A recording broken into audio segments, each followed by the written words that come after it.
мечта. Я рад тому, что вот все эти ребята здесь. Я рад тому, что эта работа в конце концов началась. Это, сказать, что это было трудно, нет, абсолютно. Это было удовольствие, это было очень-очень здорово. Здорово, что мы все это затеяли, здорово, что все это у нас получается.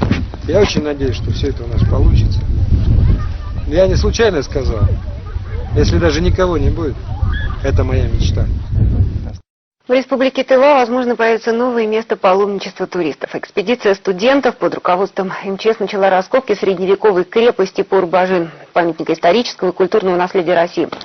В России начинаются самые масштабные археологические раскопки за всю историю. В Туве, на границе с Монголией, у крепости Пур-Бажин, построенной 13 веков назад, будут работать сотни ученых. Уже в мае на помощь им приедут более 600 студентов из крупнейших вузов страны. Поучаствовать мечтают и зарубежные специалисты.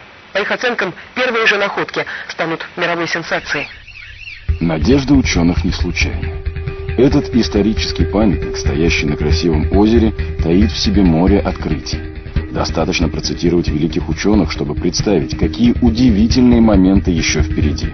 Альберт фон Лекок писал: уйгурский язык и письменность внесли вклад в обогащение цивилизации других народов Центральной Азии.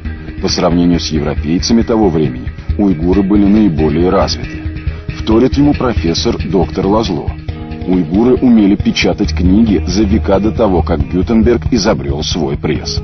Глава уйгуров третьего каганата Элетмиш Бельге Каган и его сын Бегю Каган оказали поддержку китайскому императорскому правительству, за что получили громадные материальные блага.